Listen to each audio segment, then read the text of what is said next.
Hey, good afternoon, everybody. This is Chris Torrence over at Optum with another episode of Semi Related. So, thanks everybody for joining. Today, we have again a special guest. I think they're all special in their own way. Gentleman joining us today is somebody I've known probably for a few years now, but really in more recent time, I've gotten to know him a lot better, and there's a family connection which we can talk about today. But without further ado, let's bring it up for Casey Larkin over at Farelanes, man. Casey, how you doing? Doing well, Chris. Pleasure to be here. Happy Thursday. But yeah, excited to kind of unpack things Yeah. today. And, yeah, I'm digging the O's hat, by the way. I know we both got some ties to the great state of Maryland, and being a Virginia boy myself, I think you and I've talked. I'm a Cal Ripken fan through and through back in the day, right? So go O's, right? absolutely, Yeah. man. Despite being a Cubs fan now, I know you probably pull for the Rangers when possible, being down there in Dallas, and I assure you, I'm a fan of Wrigley, but somewhere the O's always hold a special place, man, from back in the day. Yes, dude. Me too. It's been tough being an Orioles fan, right? I'm 30 years old, so this is really kind of the first time that I'm able to wear an Orioles hat with pride. We're in first place, top of the AL East. Let's go O's, yeah. Yankees, and yeah, exactly. Let's go O's. We got a little bit of Orioles magic going. There's really nothing like Camden Yards when the O's are playing well during the summer. It's the best. Camden was one of the first newer parks that I got to go to young as a like when it first came out, when it was first completed, and yeah, man, it's awesome park. Well, cool. Are you in Dallas today? I know you're back you're in DF Dub, right? Yeah, exactly. I'm here in uptown Dallas. You mentioned the Rangers earlier. I do want to make clear that I haven't been able to adopt them yet, or the Cowboys yet. Still Orioles, still Ravens through and through. I was actually at the Orioles Rangers game last year. The Rangers knocked us out of the playoffs. Yeah. We went on to win it, right? So, right. Credit to them. But I remember that series. Yeah. Well, I'm hoping the O's have a good showing. Obviously, Chicago baseball not having a great year. I won't say anything about those Sox fans on the South Side, but they're going for a different kind of record nobody wants to hold. So, and the Cubbies are still sub 500. So I'm just we'll transition out of baseball chat because Chicago people are probably shedding a little tear now. But yeah, so Casey, I know, like I said, how did I meet you, man? I'm guessing it was through your dad, man. So I was telling Casey kind of in the green room, if you will, that, I, over the last few years, I worked with a lot of father-son at companies where a father may be the CEO or founder, the son's a part of the organization. But, when I think of you, Casey, your dad is obviously a well-known and respected thought leader within the industry, has been for many years. I consider him a friend. John's a great guy. You were his son, though, right? So you'll know John on a different level, and maybe for better or worse in your own career. But this is not about John. This is about Casey. So I kind of want to hear, man, we talked about your up, you guys, you've been around, you moved around a lot, which I respect. And again, that shows a lot that you're living in Dallas and still a hardcore Baltimore fan through and through. How was it growing up with John, man? How you moved around a lot? And how did you get was it something like a father son, like you just said, hey, Dad, tell me more about what you do, and maybe that's a path I'm going to end up taking, which here we are, fast forward, right? You're no stranger in the industry yourself. So how was that growing up, man? It's a great question. And it's really interesting because when I was growing up, right, I knew my dad was in the industry. I can remember, he was the CEO of a company called Railworks after he had left Alex Brown. I didn't know at the time, right, that you were young, yeah. He'd been dubbed the Godfather of trucking, and helped kind of start the IPO of the trucking and transportation space back in the day. And yeah, I can remember going to the railroad with him, and I think I still have a tie from the railroad when we were out there one day. That's awesome. Had a construction hat on, had a vest on, and we were out at a site while they were laying some track, and it's very, very cool stuff. I continued to kind of play with all the trucks that he had in his office, the die-cast trucks he would get from. I bet he's got a massive collection at this point. Yeah.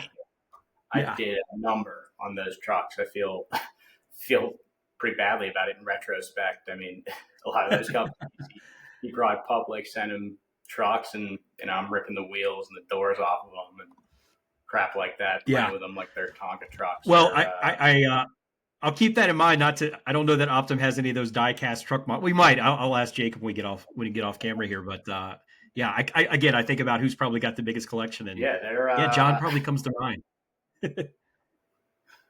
yeah, the diecast truck things are cool. I can remember back in my time at Freight Waves, we actually Yeah, tried to start, Trucking Hall of Fame, where Craig was collecting diecast trucks of all of the now defunct trucking companies. It was cool to see kind of the reception of that. People were sending trucks in from all over the country and had a that's little awesome. you know flavor of Yeah, home. I feel like Tim Dooner's now proudly showing off a lot of those gifts he gets, and the diecast trucks are definitely one of them. So yeah, Um, I even, and I've worked in the startup world, similar to a lot of trucking over the years, right? Things change. Companies, some are successful, some don't make it. But I look at companies like all the swag we've attained from over the years, and just seeing like, some of those companies are no longer existing. But to me, those are kind of that's kind of the old, like, there's something cool about it. It's like, yeah, I remember when that company was like the it company back in the day, and I got a T-shirt or a hat or something. I'm always like, I'll rep that and just see who's like really old school in the industry that even gets it, right? So it'd be a fun. Absolutely. It's on my list of things to do for a LinkedIn post one day. Maybe the day I'm calling it quits and my swan song, I'm just gonna like massive picture of like all the swag and business cards I've had over my career and just peace out, right? So Yes. Dude, it's yeah, funny man. how it works. It really is the case. Being the youngest of four, right? A lot of that hand-me-down Yeah. stuff that my dad was getting at conferences, ended up in my closet. So T-shirts from all different kinds of trucking You never companies. had to actually go out and buy any kind of shirts, t-shirts, or hats. You just always have a steady flow. That's good. I did. Very My mom economical. hates it, right? My dad loves the free gear. He gets as much free gear as he can, and mom's like, "You wear something without a logo on it?" Well, and he's representing now the V53 portfolio company. So he's, I still think Pat Martin owes me a V53 trucker hat. I'm going to keep nagging him about it, but yeah, good. Oh, It's always good seeing those guys. And yeah, Casey, you mentioned you had four siblings. Three? Are you the fourth? yes. So Okay. three and four. I have a twin sister. Her name is That's right. Alexandra, Yep. Yep. and then two older brothers, Connor and Clifford. So Alexander and I are the babies. We're 5.5 years younger than Cliff, and 7.5 years younger than Connor. And how many of them stayed and decided to follow in the footsteps of your dad, and or are you the sole survivor of the industry? To get back to the initial question, I guess, right? I'm the sole survivor. Yeah. We grew up in Baltimore. We were all lacrosse players. We were all Yeah. athletes, and really didn't have any idea of what my dad was doing in the trucking industry. Right? Dad was dad. Right? He was there to Yeah. like see how our days were at the dinner table if he wasn't traveling, and he was at all of our games. So I really didn't realize all the connections he had, all the knowledge that he had, the experience, expertise in the space until I was the summer after graduating college. I was teaching Mhm. ski school in Breckenridge, Awesome, by the way. Colorado. Huh? Yeah. That's Yeah, that's a cool path in its own right, man. Yeah. it was. It was fun. Teaching 2 and 3 year olds how to ski is, uh, it's an experience, right? Had a lot of fun and learned pretty quickly that maybe that's not what I want to do as a career path for the rest of my life. I may have been gifted a little bit of I don't know, maybe my dad's passion for the trucking Yeah, industry, or that would make sense. Yeah. so reached out to my dad after that winter on the mountain in Breckenridge and said, "Hey, pops, I think I'm done with this. Is there Mhm. any way you might be able to help me find a job in the trucking space?" I tried to be, the first job I took was as a financial advisor at Northwestern Mutual, and something just felt a little bit slimy maybe about selling life insurance to friends and family. I think I don't know, maybe It's a cliche for a reason, probably, right? These guys in pinstripe suits and slick back hair, and And something tells me, Casey, you're not quite the three-piece suit guy with slick back hair since I've known you anyway. So, and coming off the mountain at Breckenridge, I'm guessing that was oil and water, probably, right, on so many levels. exactly. Yeah. But I reached out to my dad. I think he sent me a list of 30 CEOs in the space working in either freight tech companies or cool brokerages that he thought were going places. And I think he was a little ticked off. I reached out to three of them that I thought were cool companies. Interviewed at those places, and ended up going to Freightways in Chattanooga. Yeah. I got an interview through George Abernathy. I guess my senior year of college, I was also an intern at Transplace. That's right. Yeah. Working as Tom Sanderson's executive assistant. So started to get a little bit of a feel for. That's great exposure. Yeah. The freight markets, and George was Tom's right-hand man at Transplace. George had matriculated to Freightwaves, and was able to squeeze me in there. I remember one of the interviewers there, the chief marketing officer at the time, was not the biggest fan of me, and kind of gave me the thumbs down. But George was able to make it happen, and I packed my car up in Breckenridge and Chattanooga. Yeah. Yeah. Well, and that's a big. I mean, there's a lot, and you moved around, right? So we've already talked about Baltimore, Colorado. We talked about moving to Chattanooga. Now you're back in the Big D. So yeah, a lot of movement, man. I can relate on a lot of levels. So tell me, so Freightwaves, right? You wore a couple different hats. I think that's probably where I initially got introduced to you during your Freightwaves. And again, all due respect to Craig and what he's been able to do by making freight really relevant from a media perspective. I think we all, I assure you, every day I have Freightwaves a tab up, just kind of waiting to see what are the headlines and who's appearing on shows, et cetera. But you did that for a few years, and then tell me, so then you exit Freightwaves. So let's get into kind of the what you guys are doing now, and what was the genesis? I know you kind of, Casey, since I've known you, you've always been helpful in advising founders and entrepreneurs that you probably bring a wealth of knowledge that some of these folks may not have. And I know you've helped out a few folks, right? I'm thinking of Marcus and Duke, and but at some point you were like, I'm going to come into my own, and you chose to go down the Farelanes path. And I want to make sure everybody hears Farelanes because, and I'll let you do the talking here, but what got you enticed to go after that type of solution, that solve? Kind of give us the steps of where that genesis of this is the direction I want to take after exposure to probably a myriad of things from, again, your internship at Transplace and then Freightways, lots of exposure. How did this start, this next endeavor? Yeah, it's a great question. I mean, starting at Freightwaves, I think I met you at a transparency conference. Maybe 2018. I think coincidentally, it was also the first time I ever heard my dad speak about the industry. So that's when I really kind of started to understand the reach and maybe leverage I might be able to have through him.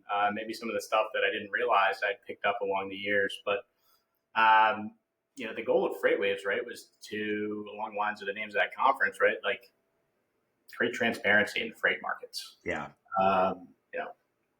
Where's the freight moving?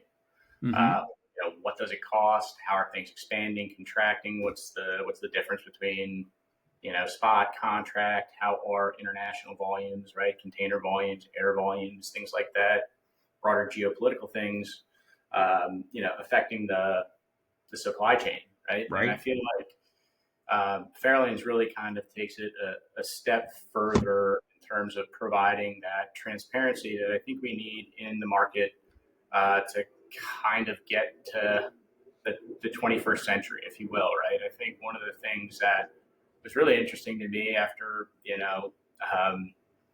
kind of finding my way into this space, not necessarily, being super bullish on it initially, is it's one of the final frontiers, right? There are still a lot of problems. There's still a lot of stuff done on paper. We haven't done a great job of digitizing. Right. And then, what has happened in the space and, what Farelanes is doing differently is trying to provide price transparency for the market in a little bit different fashion than, some of the more traditional rate providers in the Mm-hmm. space. So what's different about Fairlanes, and one of the big problems, right? I think one of the most recent conversations that you and I had was talking about trucking, right? Mm-hmm.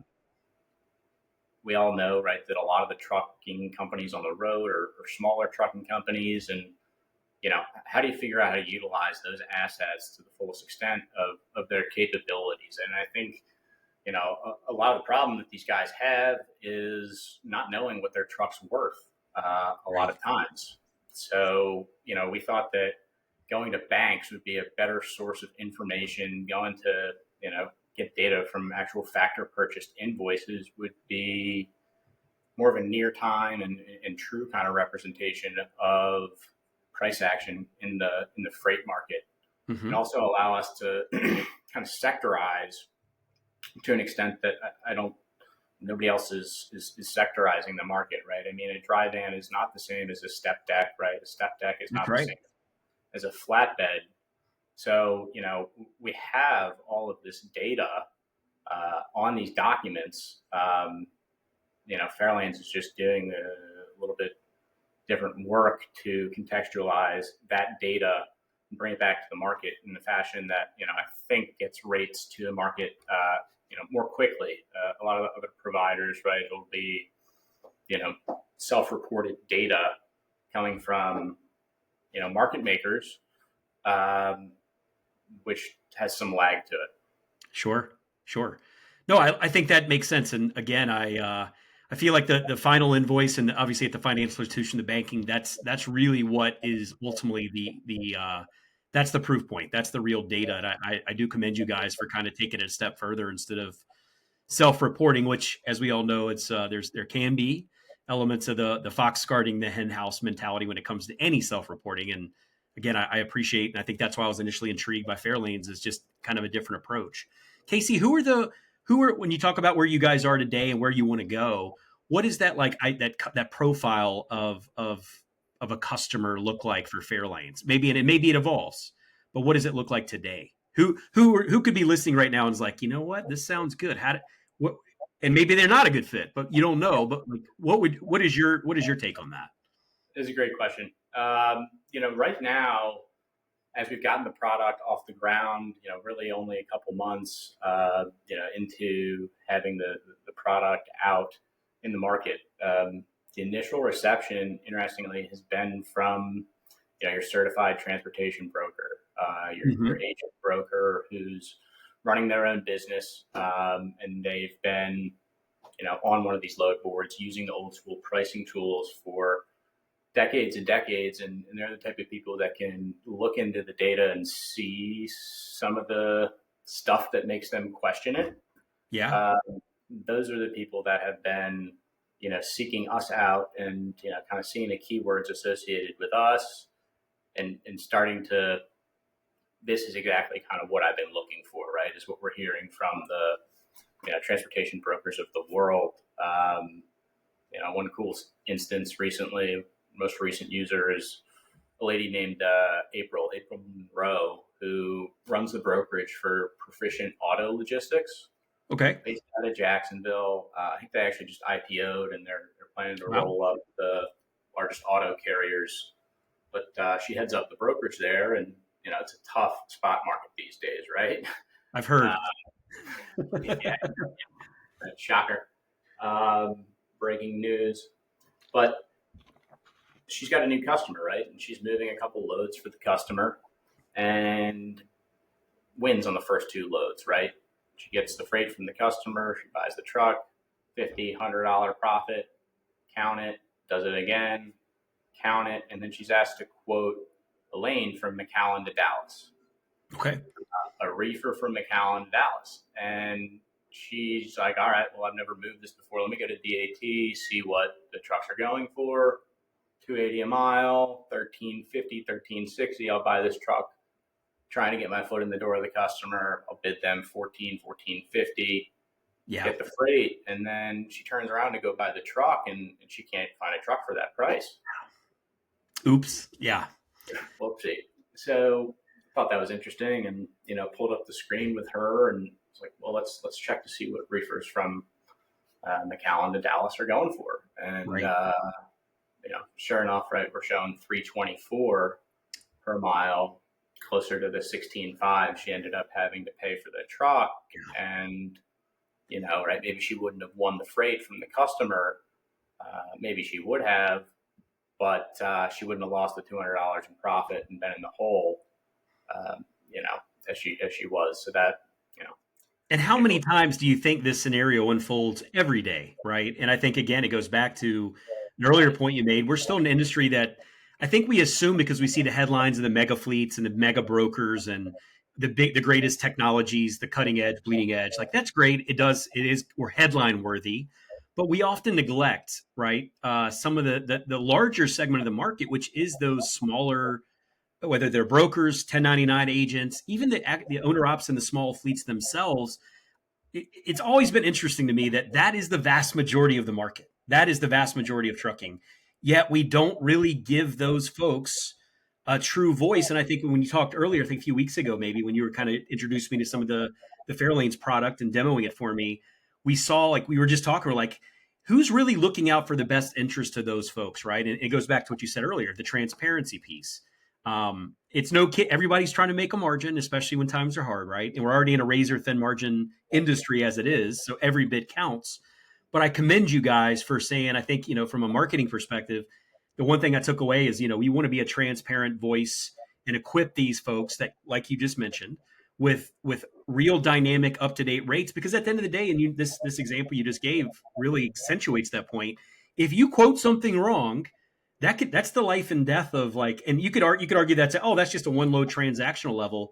But you start to think about if you make those decisions that are subpar on a regular basis, it's no wonder why these companies can't stay afloat, because they're not equipped to even understand that level of transparency, what they should be bidding on, what they should be quoting on. So I think that if I had to guess, Casey, that's the part. I think so many vendors go after the big fish, right? But I like the idea of like saying, hey, we want to represent some of the go downstream a little bit, because again, at scale, at aggregate, that's the market. So I think that you guys see that, and I commend you for recognizing that and following through with that. yeah, it's you know, it, it's an interesting part of this market, right? Of the freight market, is that it's made up of all these small players, and I think you're right. The larger guys have had access to information and to data that other folks necessarily haven't had, right? It may be, I don't know what makes it so, right? That the technology seems to be built and flow towards those larger enterprises, but yeah, I mean, I think a world is emerging where we can democratize, Yeah, at that's the least word. Yep, yep.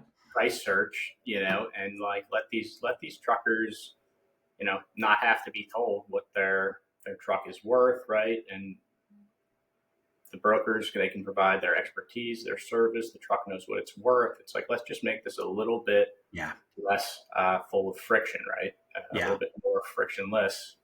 And another interesting piece is, right, the liquidity in the yeah, space, right? So you know, trucker gets paid 3 days a lot of times from these factors.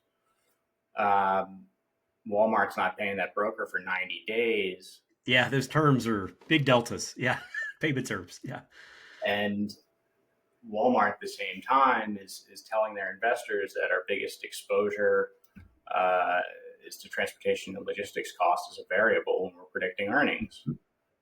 So, if we're pricing freight based off of old rates, right, I'm sure that's adding to the fluctuation that we see yeah, in these markets. So we're doing some of that predictive pricing and that forward looking. I think it makes sense to think about, do we have the best data as a basis, as our foundation to start predicting where things are going, and are there opportunities to, right? I don't know. I was at the TIA pop up conference here in Dallas a couple of weeks ago, and hmm the Stevens investment banking guys were up there talking about how margins at brokerages have gone down, and You know, the acquisitions in the space have slowed because people aren't necessarily sure what the value is of a brokerage anymore. Yeah, I'm talking about, will those margins ever come back? Or with automation, right? Can maybe those margins afford to go down a little bit as long as your overhead, goes down with it? sure. That kind of that high velocity type of operation. And then additionally, right, you've got the niche space, right? What could you do if you're really good at, say white glove, if you're using box trucks and sprinters? Is there a data source?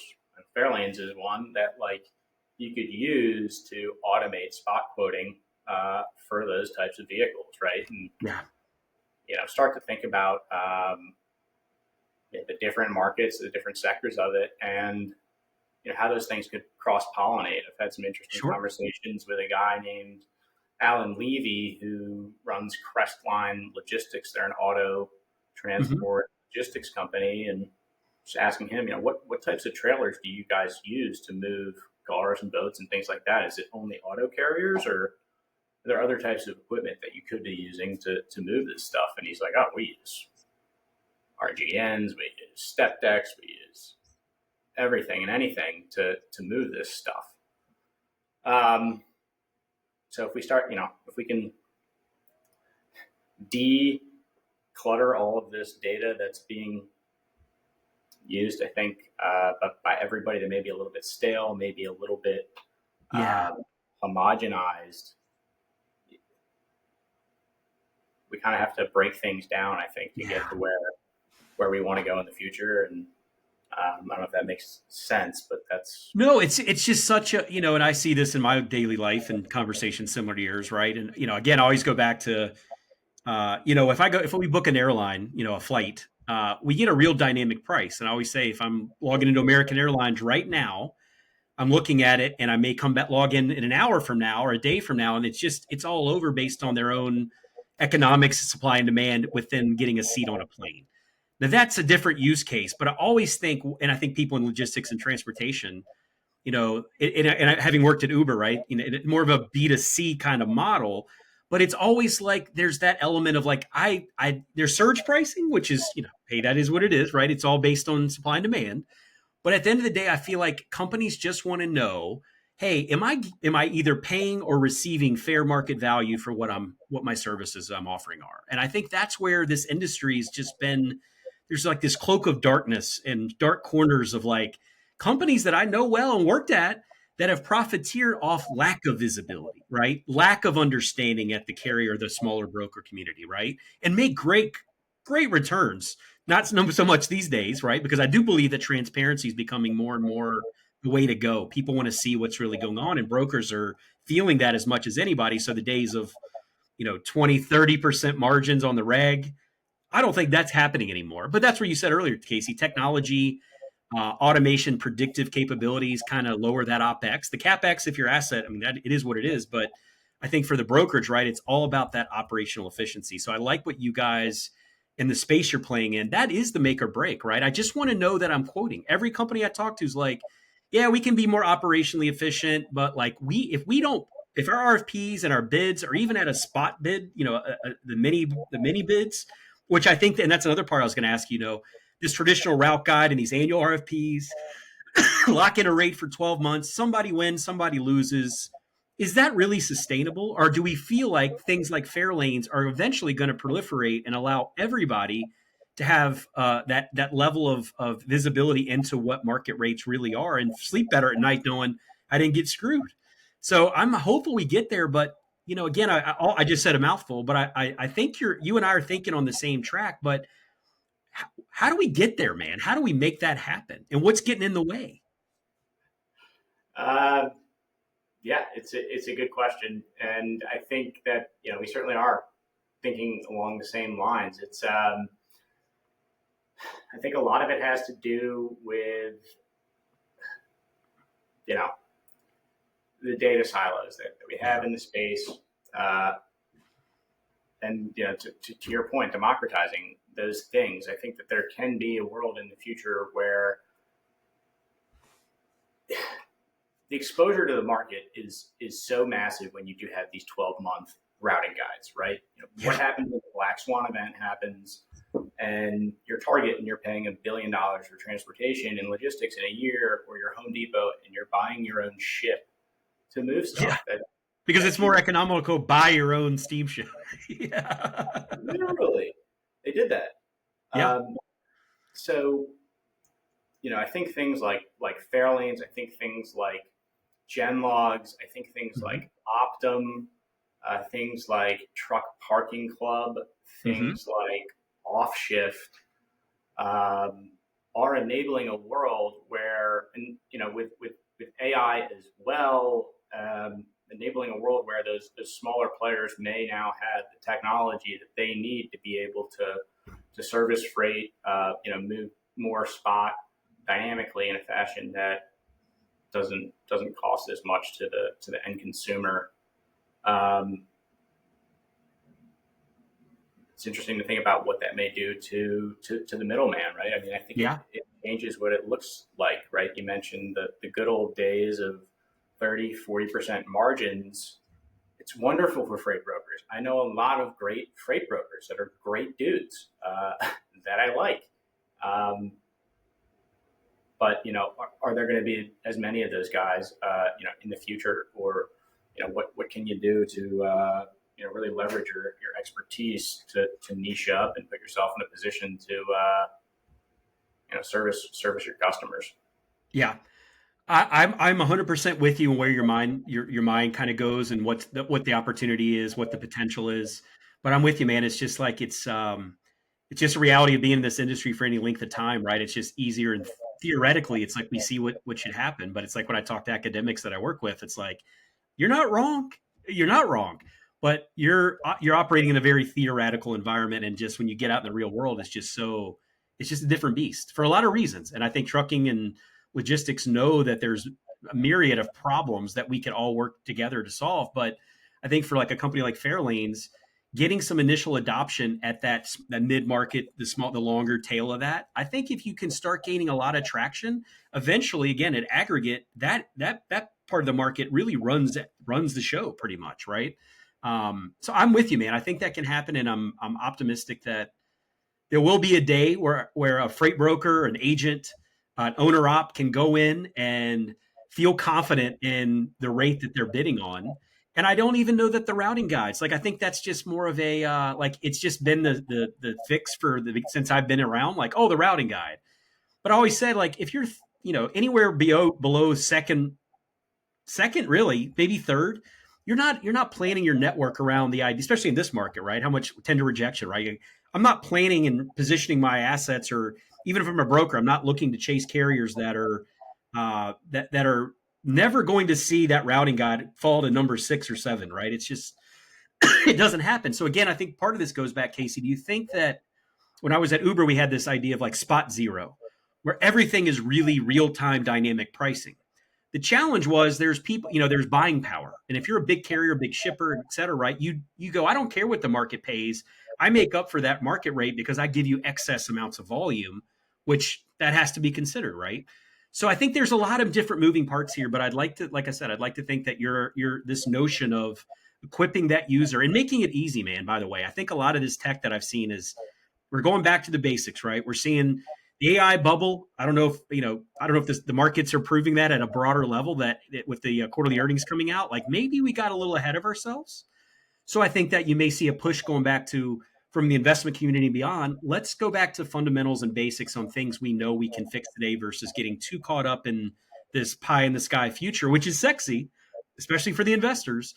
But yet, this industry, the absorption rate for some of that is not there. And I think what Fairlanes is offering is something that's tangible. Um, it makes sense. Everyone has a need for it. So again, I think you're on the right path. What Casey? What can we expect from going into the rest of this year and next year, man? I know. Do you feel like that? Going back to my earlier point about just rating, do you see a different world? And is that world, how far out is it before we have real dynamic pricing, where you see a world like, I go back to Uber, right? Like, hey, it's Friday night. I'm going into the city of Chicago. Probably going to pay more than on a Tuesday afternoon running, from the burbs out to O'Hare, right? Like, similar situation unfolds across the country. But do you think that we'll ever get to that point? Do you see that day happening where it's just like, here's the rate, and it's based? I mean, think of all the data that has to be considered, though. It's massive. It is. It is. I mean, there are some worlds where that does exist, right? I mean, Yeah, George Abernathy, to bring him back up again, yeah, was catching up with him last week. Emerge, right, is yeah. somebody that has been able to do that. There are some other cool companies out there that I've come across that I think are attacking the problem similarly, right? Yeah. I think that additionally, you kind of hear the sentiment from shippers that want to take their supply chains more in house, right? Get away Mhm. from The you know outsource model. Yeah, using brokers to move yeah. all that freight. Uh, so if there can be a platform that weeds out the fraudulent carriers, provides these guys with spot insurance, cash for fuel, um, you know, maybe EDI and cell phone services, Hmm. uh, a platform that could take the risk and exposure, knowing that they've got great carriers that have been, underwritten, insured. You've got the payments in place. If this thing breaks down, we've got carriers in the network to pick it up. Um, yeah, I think there is a world, right, where shippers could just tender freight on the spot market as The it market comes. decides. Yeah, yeah, And, I think the market would be able to react, more quickly to how much demand there is. And, from a capacity perspective, if things were truly being, you know, sold as they are, ready to go out the door right. uh, for pickup, right? I think obviously there's going to still be dedicated contracts, right? Long Yeah. term stuff that everybody that's that size will need. But yeah, I don't see why there couldn't be a world where there are more emerges, if you will, that kind of allow that true dynamic market to be what it needs to be. And I think a huge benefit of that for the shippers, right, is Yeah. limiting the exposure to the fluctuation of the market, having more control over pricing that freight and their networks. Yeah, the dynamic that's interesting is if you talk to like a freight, a broker on Wall Street, not a freight broker, right? They love the volatility, right? Because they're buying and selling and hedging. It's effectively making bets, right? And I think that's that's on a ticker. I think when I look at the thing about why wouldn't an Uber type model, a B2C model like in a rides business, work in trucking? And I often say, well, truck drivers, they don't sit on the side of the road and say, "Oh, I got a ping," right? They're trying to these are very costly assets to upkeep, to buy, drivers to maintain. There's a lot, right? So I think that that's a misconception of like it sounds again. Why couldn't you do? Because people are planning their entire tour a week out, right? And they're trying to make sure. And of course, then the half the plan falls apart if one piece of the puzzle starts to, go down. The domino effect inevitably unfolds. So I think that's where the predictive pricing, it's just like at some point you have to pull the trigger, right? And I think people just want to again go back to go, did I make the right decision, or do I have like a buyer remorse or a seller remorse of man? And that's that example you gave earlier of like, your customer that was like, hey, I did good on here, that's great, but then you get a new lane and you go to an antiquated, a lagging data source. And this lady may have been looking at a rate that she thought was fresh, and there's something that's happened even in a short amount of time that has caused that rate to fluctuate in one direction or another severely. If you're not equipped to that, then I don't know how you stay. How do you even win business, right? I think that's who's going to win is those people that understand how to and you said it best, man. If you don't understand your operating ratio or your cost to maintain and own a truck, as a broker, understanding how to diversify your mix of carriers you work with, like there's just so much opportunity that I don't think it's taken advantage of, especially on the downstream a bit in trucking and brokerage. That I just if companies aren't thinking about using Fairlanes type of solutions, I just don't know how they're. Is it just like shooting from the hip and looking at historical rates, thinking the rates that were moving last year are somehow indicative of how freight moves today? No. So I don't know. It's a hard problem. There's a lot of people working on it. I know you guys aren't the only game in town, but yeah, man. Do you think, Casey, that do you think we've hit a saturation point for freight brokerages in general? I don't know how many register, but it's like I think it's I don't know. We could ask your boy Kevin over there at Brush Pass, Like but 22,000 or 20,000, something like that, 22,000. from 28 or something like that. Yeah. How many you think that's still like I always hear that number. I'm like, that seems really high considering this current market downturn we've been in for, years now, really? Do you start to, kind of your prediction bubble here? Do you see that the future will have do you think that number is sustainable or do you see going into, in the future, maybe even starting as early as next year, we got an election year, a lot going on. But do you think that 28,000, 26,000, does that in 10 years from now, how many is it still that many brokerages due to the low barrier of entry? Or is it if you don't operate with the modern tech stack and have all that data and analysis to go into this, are you irrelevant at that point? Does that mean we go way down in the brokerage count? I mean, probably does, right? I think you need to probably digitize or die. If we go back to Yeah. the airline example, um, you can go directly to American Airlines and determine what the price is for the ticket. You can buy it directly from them. Right. Back in the 80s, you'd have to call the travel agent, Right. and that's because the carrier, American Airlines, didn't know, a lot of times how much their seats worth, right, in the Right. marketplace. They had their own travel agency, right, their own brokerage to sell the seats to Basically. Yeah. Yeah. Yeah. Yeah. the plane. They literally did, yeah. And I think that there is a world that exists where, like in airlines, American Airlines is just an airline now because Travelocity can publish their rates and they can sell their stuff on the spot market in comparison Yep. with other providers, and people can then just go directly to American to get what they need. That's right. Um, there are still travel agents, right? Like, there's the travel agent that you go to book your honeymoon, right, or your Hmm. 25th wedding anniversary, or my girlfriend is a director of operations for a D1 sports team. Yeah. They got to fly 50 people across the country. Like sometimes she's got to hop on the horn with her broker and figure out how to get that done. Yeah. But if we can eliminate the price search friction Right. in the marketplace, I mean, I read a research report from MIT School of Economics that says if you eliminate the friction, there's it kind of removes the firm, right, and you allow Yeah. that stuff to flow more freely between buyers and sellers and in the market. But it can't happen until they know what the rates are. Yeah. Casey, what kind of switching somewhat gears here? You guys have a platform, right?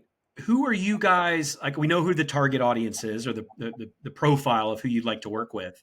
What do those folks need to kind of already like check boxes on in terms of just being even capable of working with the Farelanes and a tech company on a modern stack? Um, are you guys plugging into like their existing TMS? Is that the data source for you guys at least on some level? We do plug into TMSs, but the data source is truly exclusively factor companies that are purchasing invoices, and we've got integrations with TMS companies to go populate those rates in there, but not taking any rates or data from the tender rates Right. or anything that may be going on in that TMS. I think that people and the truck driver, right? We're Right. getting this stuff from factors. We actually have the ability to give away, free license to the silver version of our application to truck drivers, right? If you got a DOT or small company or dispatcher, reach out to me, reach out to, farelanes.com, app.myfarelanes.com, and we can figure out how to get you guys access for free to start democratizing some of that price search, so that the carrier could then hypothetically, right, start to bid on lanes, figure out where their truck is worth more next week, hypothetically based on where rates are today, instead of having to call the brokers and try to figure out what the rates are on 80% of these loads that are for posted sans a rate. I love this. I like to think in a future world, and maybe it's happening. You're into it more than I am, but I like to think if I'm a planner, a dispatcher, an agent, a broker, that I can run off a screen that's very intuitive, very simplistic, and it basically says, "Hey, this is the marginal value of your asset or the assets that you play with if you're a broker in these markets at this time."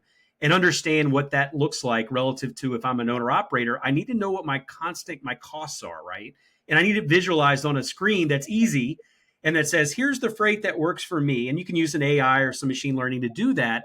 But I think sometimes there's not even a baseline established. Like it's just, again, I don't even really know. I got all these bills and repair shops and maintenance. I know there's tolls, there's all these fees that go into it. There's fuel, but I'd like to see something very simple because I think that's key, man, as a tech guy. Like, don't make it overly complicated. And I don't care how sexy your screens are. The average user is just looking to get to the finite answer of what they need. Is this load good for me today? If I reposition this truck in this market, what does that delta look like between what my costs are versus what my margin, my break even? Like all those data points, I think that's just going to be a way that everyone just starts to cut out all the noise. There will be exceptions, of course, always, but I'm hopeful, and maybe that's a Fairlanes tool. Like I said, man, I'd love to evangelize for you guys and just be able to say, like, that's really it. We try to do. People are trying to do everything, right? We got this cool idea, but we're going to start pivoting into doing these other things. And my messaging is always like, if you could just create a screen that says, here's your operating cost, your capex, your opex, and here's all the opportunities and the margins based on bank and financial institution data, not tender data that we know could be stale. But that really gives me a level of confidence that I sleep at night knowing I was equipped with all the data points I needed, and I know my costs and I know what my margins need to be to sustain a profit. That's a win, man. I think that everybody would, like, who doesn't sign up for that? But yet, and there's so many players trying to do it, but I haven't I commend everyone for working on this, but I've yet to see somebody really just take that sole problem and just make that like that's our UI. That is what you get, right? And I think I've seen some of your stuff right now, and I think that's what's kind of cool. And I encourage people to go, reach out to you to see that because again, don't overcomplicate it. Just keep it something that's very tangible on the screen and user friendly. And maybe I'm missing something, but I think that's talking to buyers and in those roles and those seats. That's kind of like, can we just get to something this basic, right? Like, okay, yeah. Keep it simple, stupid. Make Yep. it easy.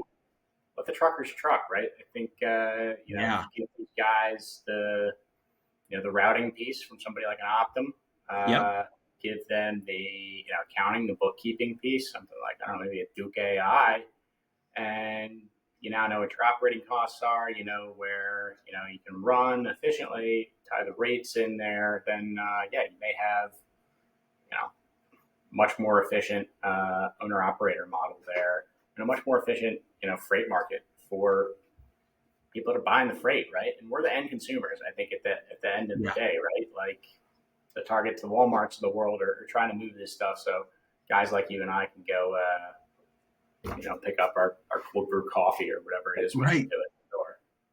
Well, I like I said, I'm excited. I know Optum is like we're trying to like explain the why because optimization, right? It's like, okay, you told me that you guys got some smart people and you created a route or you did a match for us, like. And I think one thing I'm really proud of we've done is create these scorecards with embedded in every decision. So if you're going, this is what mathematically is optimal based on what you're striving for, right? And it's not, as I've told you, right? Everybody's like, I want it to be optimized. It's like, what does that mean? Is that do you want to? Is that for profit? Is that revenue on the asset? Is that driver happiness or utilization? Because you can't have it all. And that's why we're trying to show them mathematically based on how you calibrated your KPIs for what you want to strive for. Here's mathematically what you go for. And here's every second, third, fourth, fifth recommendation for an end user to go, okay, if I do this, this means X. If I do that, it means Y. I'll win here. I may lose a little here, but at the end of the day, they have to be able to go, well, it's worth taking a little hit here because I understand that over the course of a tour, I'm going to make cumulatively more profit. So I can't look at it just a one load level. And I think that's where I see companies like Optum and a Fairlane saying, how do we take it from a transactional load basis? I'm paying this amount for this load and then multiply that times, hey, but I'm a driver. I want to be on the road for 2 weeks. I need to really, ultimately, I just care about that net, right? Like, what is the net look like, right? Right, What does right. look like? Exactly right. Exactly right. The more we can get away from, it's funny, right? Because I think the more transactional the market can become, right? The less transactional these truckers will have to be picking loads up, right? The more that they can plan for the future and be more efficient. And that's their biggest stressor, right? You pull these guys, and it's usually like payment terms. I got to get paid, And then the other big stressor is planning their week out, and that's assuming if you're an owner op, that's on you, unless you have a dispatcher and maybe they take on that role. But they're still looking at it through a lens of very like a various a leg or a movement within a broader tour. And my message is great, but like you have to be able to understand what is the cumulative outcome of when that driver's out on a given period of time. That's the magic number. That's the number you need to look at. And yeah, but if you look at it through just a single transaction, you're going to constantly trying to it's like the stock market. It's going down, dump everything. It's like that's very emotional knee-jerk reaction, and try to understand the bigger picture. And I think I want to try to convey a similar message to the planners and the dispatchers, like don't broaden your horizons and embrace technology like a Farelanes or an Optum have to be able to kind of give you that privy into what the opportunity looks like and what is the opportunity cost of not considering those things.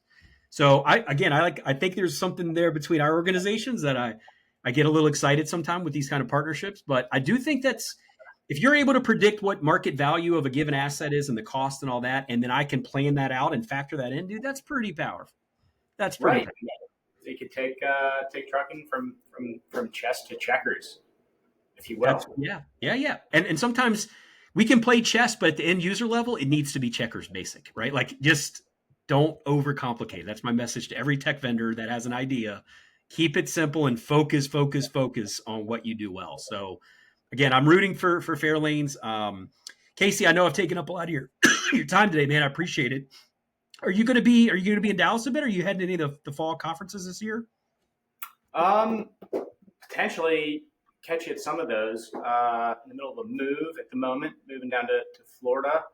Oh wow! Okay, I don't want to get too personal, but I think I know what the reasoning behind that is. Yeah. Lucky to have found a lady that can tolerate me. Yes, so, sir. All right. Life is short, and excited to be getting to the sunshine state here soon. I think we're looking at the Women in Trucking Conference. We're looking at the Broker Carrier Summit. I think both of those all in Dallas. I think both of those, right? Yeah, exactly. So potentially one of those, or okay. Who knows? What conferences do you have on the docket? I know you're the road warrior. Too many to count. If you think of it and it involves trucking or logistics, you'll probably see me there. So that is my job, and been home for a week and already kind of missing, the airports. I'm like that. I don't know if that's like kind of like, is that a good thing or bad thing? But I'm trying to manage it better, man. But yeah, I love getting out there. And again, I would have never met people like you had I not been out there and about meeting and having cool conversations like this one today. So, well, Casey, I told our marketing team, I said, what would be cool one day is to have you and John on at the same time. And I'd love to kind of that's a cool jam session of just you guys, kind of old school, new school. How do you guys like I'd love to be at the dinner table at Thanksgiving in the Larkin household, right? I'm always like, that would be fun. But yeah, man, I'm going to be in Dallas not too long from now, man, and hope to cross paths. So thanks again. And one more time for Farelanes, how do people reach you, Casey? Yes, I'm pretty active on LinkedIn. You can always find me there. You could drop me an email if you wanted to, casey.larkin@farelanes.com. Shoot me a text, give me a call.